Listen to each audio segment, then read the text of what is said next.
किसान भैया नमस्कार। भारत सरकार के कृषि मंत्रालय के कार्यक्रम कृषि दर्शन में आप सभी का बहुत बहुत स्वागत और अभिनंदन। आप जैसा कि जानते हैं कि हमारे माननीय प्रधानमंत्री नरेंद्र मोदी की एक ऐसी अनूठी पहल थी कि हमारे भारत देश में पाए जाने वाले विभिन्न प्रकार के मोटे अनाजों पर काम किया जाए, उनकी लोकप्रियता को और बढ़ाया जाए और साथ ही उनसे बनने वाले विभिन्न प्रकार के उत्पाद जैसे कि बाजरे का केक है, बाजरे का बिस्किट है, बाजरे का दलिया है। हमारे देश में वैसे तो बहुत सारे मोटे अनाज पाए जाते हैं जैसे कि मक्का है, बाजरा है, रागी है, ज्वार है। आज हम इन्हीं सब क्रॉप्स के ऊपर बात करेंगे और साथ ही आज आपको मिलवाने जा रहे हैं। अब आप मेरे साथ स्वागत करिए बाजरा स्टार्टअप में राजस्थान में बहुत उल्लेखनीय कार्य करने वाली एक ऐसी स्टार्टअप महिला जिनका नाम है तनुश्री सिंह। आइए आप मेरे साथ स्वागत करें। मैडम, आपका सबसे पहले कार्यक्रम में स्वागत। धीरे धीरे आपका नाम हो रहा है। आपने एक ऐसे क्षेत्र में काम किया है जिस फील्ड में बहुत संभावनाएं थी और माननीय प्रधानमंत्री महोदय की जो ये अनूठी पहल है इसको आप आगे बढ़ा रही हैं। सबसे पहले तो हम ये जानना चाहते हैं कि अंतर्राष्ट्रीय मोटा अनाज वर्ष 2023 की जो थीम है इसके बारे में सबसे पहले मैडम की जानते हैं, क्या है राय? जी तो ये तो आप समझिए कि हमारा एक तरह से सौभाग्य हो गया। एक बाय चांस हम शायद हमारी किस्मत अच्छी थी कि हमने सोचा कि हम बाजरे के बिस्किट वगैरह कुछ बनाएं और सडनली एक न्यूज़ आई कि ना प्रधानमंत्री जी ने यूनाइटेड नेशन से बात करी, हमने प्रस्ताव रखा कि हम क्यों ना जो कि इतना जेनरस, इतना ज़्यादा पोटेंशियल जिस ग्रेन में है उसको हम क्यों ना ग्लोबली प्रमोट करें। और एक इतनी इंटरेस्टिंग बात है कि प्रधानमंत्री जी खुद रेगुलरली मोटे अनाज का सेवन करते हैं। बाजरा, खीचड़ा, रोटला और गुजरात में दलिया। जी तो ये एक तरह से हमने स्टार्टअप शुरू किया और उसके साथ में ये बात हो गई। ये हमारे लिए एक बहुत अच्छी बात रही। और अगर शायद प्रधानमंत्री जी ये चीज़ इस तरह से प्रमोट नहीं करते ना तो लोगों को पता भी नहीं होता, लोगों को ध्यान ही नहीं आता। हाँ, कि हमारे नेचर ने ही हमको एक तरह से मैजिक बुलेट दिया हुआ है, एक ऐसी चीज़ दी हुई है जो मतलब भोजन के रूप में एक दवा है। और आप रेगुलर जो भी लोग ये बाजरा, ज्वार, मोटे अनाज जिस तरह के भी, जहाँ भी, भले दक्षिण भारत में हो, हमारे यहाँ हो, जहाँ भी लोग इसको रेगुलरली खाते हैं, आप देखिए उनमें बीमारियाँ कम हैं। वो ज़्यादा हेल्दी हैं, उनकी जो लाइफ स्पैन है, जो उम्र है वो थोड़ा बढ़ लंबा जाती है ना। और पहले से इतने डायबिटिक्स है भारत में, इतने हार्ट पेशेंट हैं और लगातार इंटरनेशनल ईयर ऑफ मिलेट घोषित होने से पहले लगातार बाजरा और ज्वार बहुत इग्नोर हो रहा था। हमारी जो डाइट है, हमारा जो भोजन है, वो गेहूं और चावल शायद 2 ही चीज़ों में सीमित रह गया था। तो ये बहुत अच्छी बात है कि प्रधानमंत्री जी ने ये प्रमोट किया। और अब देखिए आप पब्लिकेशन देखिए कि अखबारों में कितनी बात, शायद अमूमन रोज़ एक ना एक आर्टिकल आ रहा है। आप गूगल सर्च पे आप देखिए कितने हिट्स हैं, लोग कितना सर्च करते हैं, मिलेट्स क्या होते हैं, किस तरह उसका बेनिफिट है, ये सारी बात। तो ये बहुत इंटरेस्टिंग चीज़ हुई है। तो आपने देखा कि जिस तरह से मैडम बता रही हैं कि बाजरे की पौष्टिकता कैसी है, बाजरा कितना स्वास्थ्यवर्धक है। बाजरा ही नहीं, सारे मोटे अनाज हमारे शरीर के लिए कितने स्वास्थ्यवर्धक हैं, इनमें कितनी पौष्टिक वैल्यू है इनकी, और हमारा देश वाकई इन सारी क्रॉप्स में कितना आगे है। ये अनूठी पहल रही माननीय प्रधानमंत्री महोदय की, सारा श्रेय उनको जाता है। अब हम मैडम से जानते हैं, मैडम आपकी जर्नी कैसे रही? How did you start your journey? आप कैसे एक मिलेट स्टार्टअप में आए? आपको कहाँ से इंस्पिरेशन मिली कि मुझे कुछ ऐसा काम करना चाहिए? आज आप देखिए पूरा ग्लोबल इस बात पे इतना फोकस कर रहा है, इसको इतनी लोकप्रियता मिल रही है। आपने अपनी कैसे ये यात्रा शुरू की? जी तो शुरुआत से शुरू करते हैं। जब मैं मास्टर्स कर रही थी उस वक्त मेरी रिसर्च का टॉपिक था बाजरा। हमने क्या किया था, हमने जो एनीमिक गर्ल होती है जिनको हीमोग्लोबिन कम होता है ना, उनको बाजरे के लड्डू खिलाए थे और साथ ही साथ एक ग्रुप को हमने टैबलेट्स दी थी जो सरकार की द्वारा आयरन टैबलेट होती है। और हमने दोनों ही ग्रुप को 45 दिन तक स्टडी किया था और हमने देखा कि जो शक्ति बाजरे के लड्डू में है हीमोग्लोबिन बढ़ाने की, वो सिमिलर ही है जो दवाइयों में थी। ठीक है। और वो रिसर्च हमारे को department of science and technology ने फंड किया था। तो बाजरे की शुरुआत मतलब एक बीज वहाँ से बो गया था कि हाँ बाजरा इतना अच्छा होता है। और धीरे धीरे फिर हम नौकरियों में गए और दूसरी रिसर्च पे अपने काम में लगे रहे। मुझे चाय बिस्किट का बहुत शौक़ है और मैं हमेशा ढूंढती थी कुछ ऐसे बिस्किट जो अगर मैं रोज़ खाऊं तो मैं बीमार ना पड़ूं। और क्योंकि कोई और ये कर नहीं रहा था तो हम तीन दोस्तों ने सोचा कि क्यों ना शुरू करें और एक ट्रायल शुरू किया। एक अपार्टमेंट में पहले केक बनाने शुरू करे हमने और धीरे वहाँ से शुरुआत हुई। फिर हम मिनिस्ट्री ऑफ एग्रीकल्चर से फंड हो गए RKVY रफ्तार स्कीम में और तब से जर्नी शुरू हो गई। तो आपने देखा कितनी इंस्पिरेशनल स्टोरी है मैडम की कि धीरे धीरे इन्होंने सोचा बाजरे से बिस्किट बनाए जाए और आज इनकी धीरे धीरे इंटरनेशनल लेवल पे एक पहचान बन रही है। बहुत जगह जगह सेमिनार से, कॉन्फ्रेंस से इनको आमंत्रण आता है और ये इंटरनेशनल ईयर ऑफ मिलेट की जो वैल्यू है, की जो सार्थकता है, उन पर आप बोलने भी जाती हैं।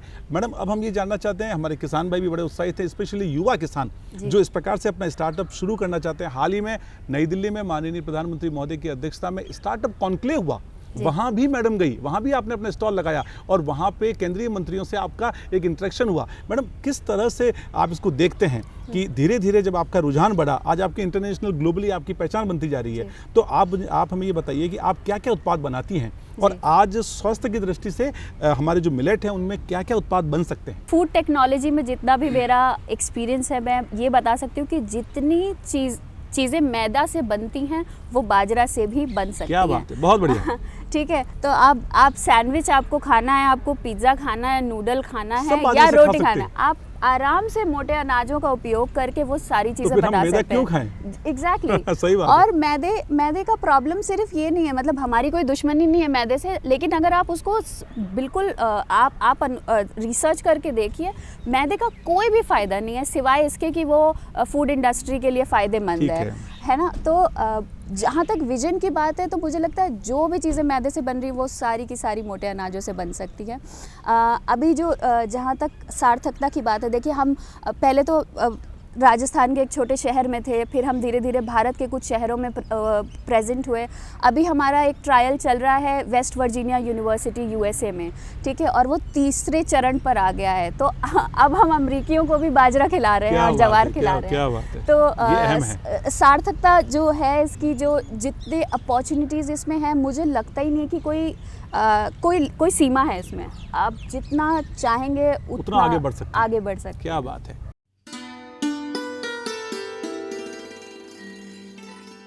तो आपने देखा कि मैडम बता रही है कि हम पूरे विश्व में भारत का डंका बजा सकते हैं मोटे अनाज में, और पूरे विश्व को भी हम ये दिखा सकते हैं कि भारत आज सारे विश्व के देशों की प्रतिस्पर्धा में बहुत मजबूत देश के रूप में उभर रहा है। सारे मानकों में भारत का डंका बज रहा है और इसका श्रेय बहुत कुछ हमारे माननीय प्रधानमंत्री महोदय को जाता है।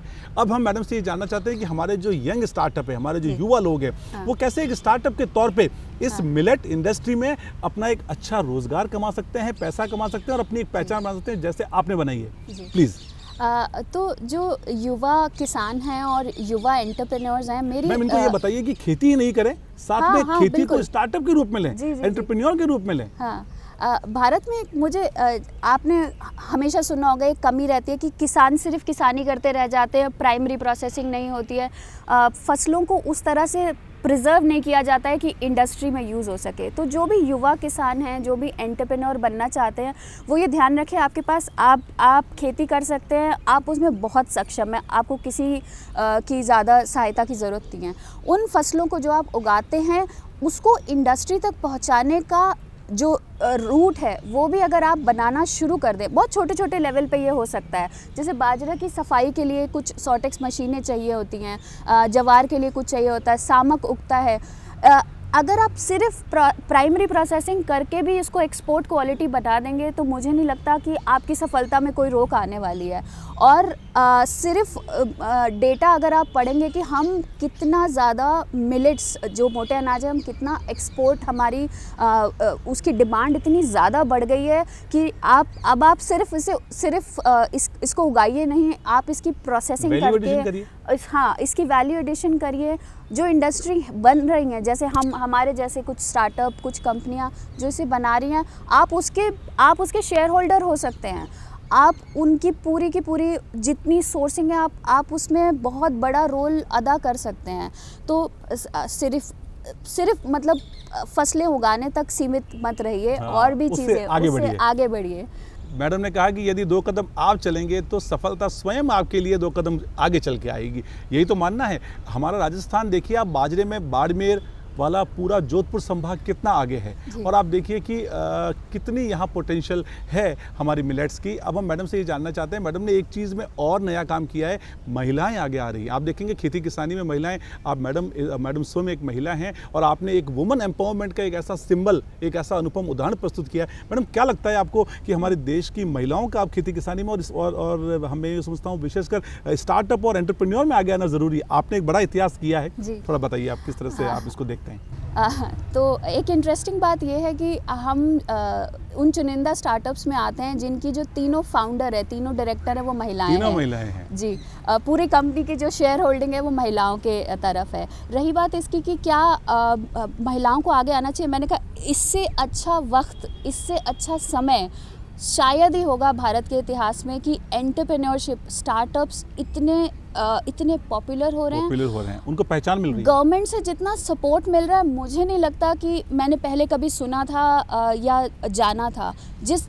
भले मिनिस्ट्री ऑफ एग्रीकल्चर हो, एक्सटर्नल अफेयर हो, राज्य सरकारें हों, केंद्र सरकारें हों, हर तरफ से एक सपोर्ट मिल रहा है, एक माहौल बन गया। बिल्कुल। और अब ये वक्त है कि आप ज़रूर आगे बढ़िए इसमें। अगर आपने ये सपना देखा है कि आपका खुद का बिजनेस होना चाहिए, या आप कोई एक प्रोडक्ट जो आपको लगता है लोग नहीं बना रहे, आप बना सकते हैं। कोई ऐसा काम जो आपको लगता है ये क्यों नहीं किया जा रहा, आप कर सकते हैं। ये बिल्कुल सही मोमेंट है जब आपको शुरुआत करनी चाहिए। तो मैम ये तो सारी बातें हुई, और अब हमारे किसान भाई और हमारे युवा किसान ये भी जानना चाहते हैं कि मैडम को इस काम में भारत सरकार की एक महत्वपूर्ण योजना रफ्तार का फायदा मिला, वो योजना क्या है, कितना उनको अनुदान मिला, आइए जानते हैं मैडम से।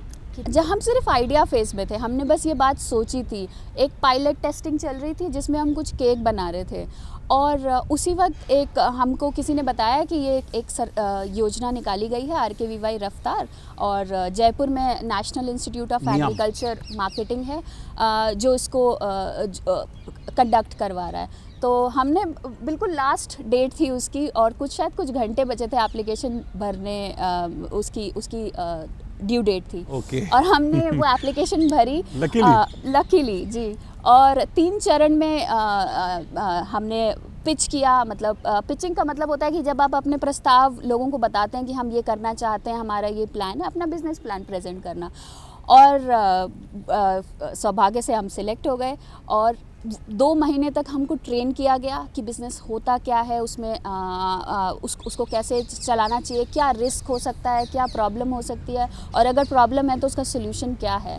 उनकी पूरी जो टीम है, रमेश मित्तल सर, मनोज अग्रवाल सर, आप उनसे मिलिए, वो आपको हर लेवल पे सपोर्ट करते हैं, सपोर्ट करेंगे जी। 2 महीने तक वो हम वहाँ पर रहे, और अच्छी बात यह है कि रहने खाने पीने का कोई भी पैसा हमसे नहीं लिया गया, ठीक है। इससे बड़ा सपोर्ट किसी एंटरप्रेन्योर के लिए क्या हो सकता है।